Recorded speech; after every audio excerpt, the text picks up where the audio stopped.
Did the same thing with the Pip-Boy. Big believer that in whatever you're doing in a game, for us with role-playing, you look at your stats a lot to make something that's repetitive. So the player's going to look at his stats all the time, right? So you want to make that entertaining. So we knew we had to spend a lot of time on the Pip-Boy. That's close to the final design. And then VATS. Another thing you're going to do a lot in any of these games that we do, you're going to kill guys a lot, right? So we want to do something new there and make the repetitive action of shooting people. This is one of our early designs for VATS. You get the humor, you get violence. We don't let kids kill each other, though. That's, to make it fun every time. Make that simple activity, of killing enjoyable. These were two of the inspirations as well. We'd sit around it's like crash mode, and then fighting the guys' heads blow up. And this is concept art from 2004. How many people have you all played Fallout? No, all right.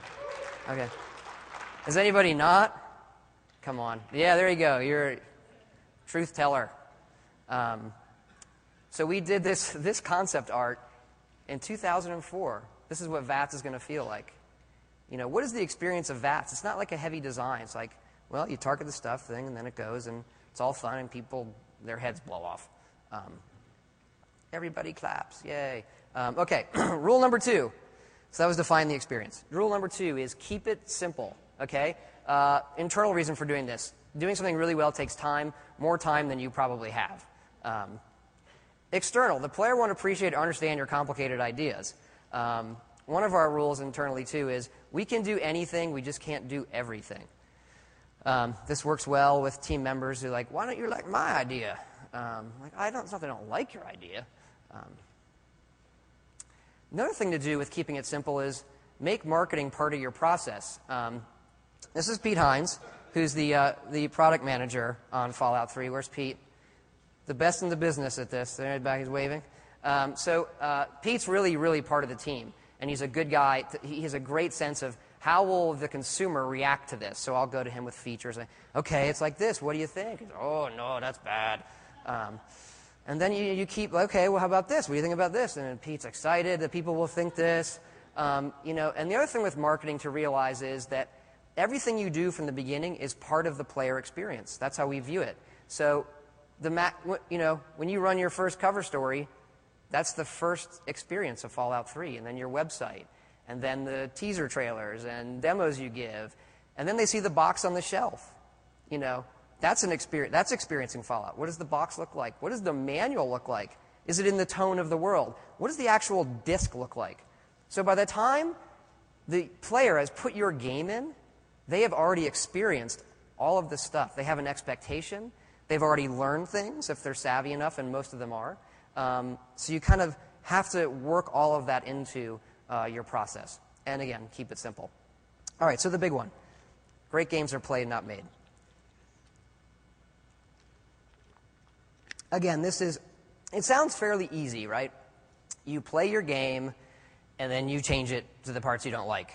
I mean, everybody does that to some level. We do it a lot. So, for the last 5 months of Fallout, the entire art team doesn't make art. They're playing the game. Everybody plays the game a lot internally because it's the game we want to make and play.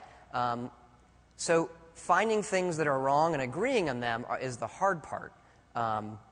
That you have to look for the signs, okay? And they'll come up, and you want to ignore them because you like your ideas. They get less subtle. And eventually, just bad things happen if you ignore all of that. You want to sort of solve it before you get to that point. One of the great examples in Fallout was we had built a lot of Washington, D.C. I mean a lot. And we went to play it, and there was just too much space. We had done all of this work, and we took about half of the downtown D.C. out of the game. Removed work that all these people had done. It makes people upset, right? So, we got to watch your team members. We're from Maryland, so we like to pictures of Duke fans crying, make us happy. Yeah. And these are big moments. You're going to delete from the game. Hey, the last 6 months, click. You have to treat people with respect, okay? You can't go around just take it. We know what we're doing. We'll do what we want, okay? Sharks, gorillas, high-fiving, respect your team, be nice. You got to admit your mistakes. Like, look, this was a bad call, okay? You have to be very open with your mistakes.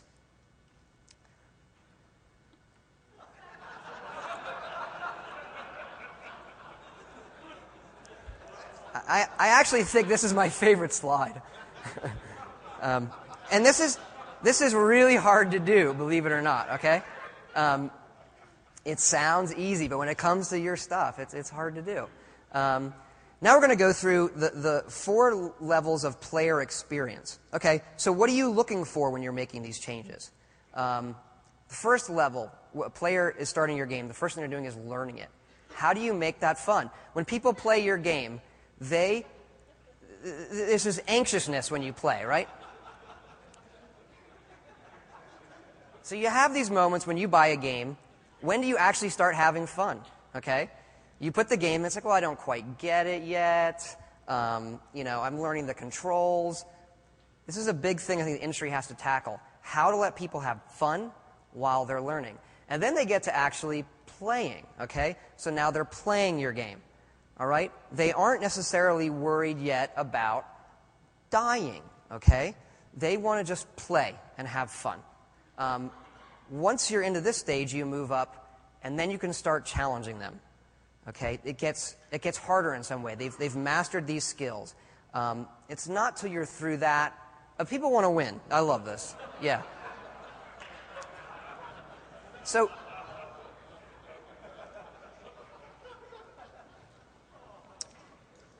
people like to win, right? So even though they're being challenged, one of our rules is that challenge the player, but give him all the tools to win. A lot of players, if you give them stuff, in Fallout, we give you this, nuclear bomb launcher. And these shells for people go, cool, as they try it once, and then they hold on to the nukes. We know they're going to do this.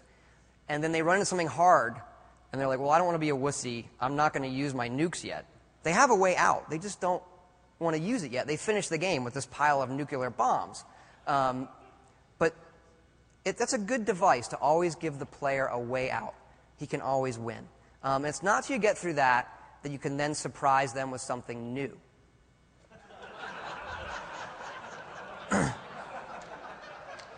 Okay. I think that's my second favorite one. So now you've shown them something new, and the whole thing repeats, okay? Now they're learning the new thing. Too many of us focus on number 3 and 4 because we're trying to impress our coworkers who understand the game.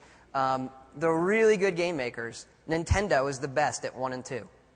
Okay, so you can take a cue from them. Games that do this cycle really well. If you look at Half-Life 2, does this cycle really well. Here's a new enemy, here's a new weapon.